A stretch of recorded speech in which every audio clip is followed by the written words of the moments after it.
नाज़म class 9th में SST पढ़ेंगे और ये हमारा इकोनॉमिक्स का सेकंड चैप्टर है, संसाधन के रूप में लोग। पहले पार्ट ए हम पढ़ चुके हैं, ये हमारा पार्ट बी है। यहाँ अभी इस इस चैप्टर में अब हम समझेंगे मानव पूंजी निर्माण किसे कहते हैं। तो मानव को मानव पूंजी में बदलने की जो प्रक्रिया होती है उसी को हम मानव पूंजी निर्माण कहते हैं। मतलब अब आप कहेंगे कि मानव को कैसे पूंजी में बदला जाता है, तो उसे हम आगे समझते हैं ना। मानव संसाधन के महत्व, यानी कि मानव अपने कौशल और योग्यता के बल पर भौतिक पदार्थों को मूल्यवान पदार्थों में परिवर्तन करने में सहायक होता है। यानी कि हम अपनी योग्यता, अपने ज्ञान और अपनी बुद्धि के बल पर ही किसी भी अमूल्यवान चीज़ को मूल्यवान चीज़ में परिवर्तित कर सकते हैं। मानव संसाधन में निवेश से भविष्य में अच्छे प्रतिफल प्राप्त हो सकते हैं।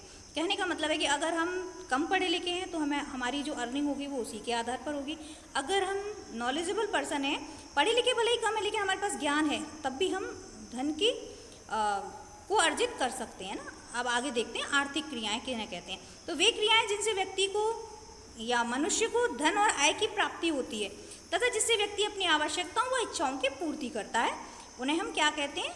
आर्थिक क्रियाएं कहते हैं।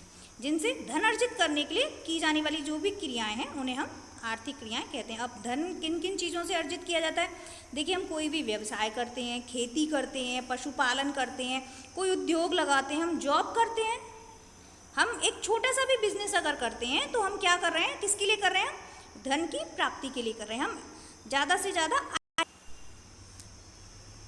गैर आर्थिक क्रियाएं, वे सभी क्रियाएं जो इच्छा, सहानुभूति, कर्तव्य तथा देश के उद्देश्य से की जाती हैं, यानी कि देशभक्ति के उद्देश्य से की जाती हैं, उन्हें हम गैर आर्थिक क्रियाएं कहते हैं। यानी कि उनसे हमें अर्निंग का कोई मसला नहीं है जुड़ा हुआ। हम वो सिर्फ अपनी कर्तव्य के लिए या सहानुभूति के लिए या अपने जज्बे के लिए कर रहे हैं। जैसे हमारे धार्मिक कार्य हैं, किसी भी मनोरंजन का कार्य है, माता पिता की सेवा हम कर रहे हैं, तो क्यों कर रहे हैं? वहाँ हमारी फीलिंग्स जुड़ी हुई है ना।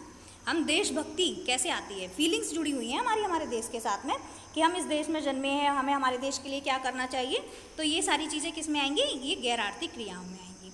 अब आगे हम देखते हैं कि आर्थिक क्रियाएं कितने प्रकार की होती हैं। तो ये दो प्रकार की होती हैं, एक तो बाजार की क्रियाएं और दूसरी हैं गैर बाजार क्रियाएं। तो आर्थिक क्रियाओं के क्षेत्र जो हैं वो विभिन्न क्रियाओं को प्रमुख 3 क्षेत्रकों में वर्गीकृत करते हैं। यानी कि आर्थिक क्रिया जो होती है बाजार की क्रिया, यानी कि जिनसे बाजार के सारे कार्य होते हैं उन्हें हम जो है बाजार की क्रियाएं कहेंगे, और जिनसे बाजार के कार्य जुड़े हुए नहीं हैं उन्हें हम गैर बाजार की क्रियाएं कहेंगे। ठीक है। अब आर्थिक क्रियाओं के क्षेत्र में 3 क्षेत्रक हैं।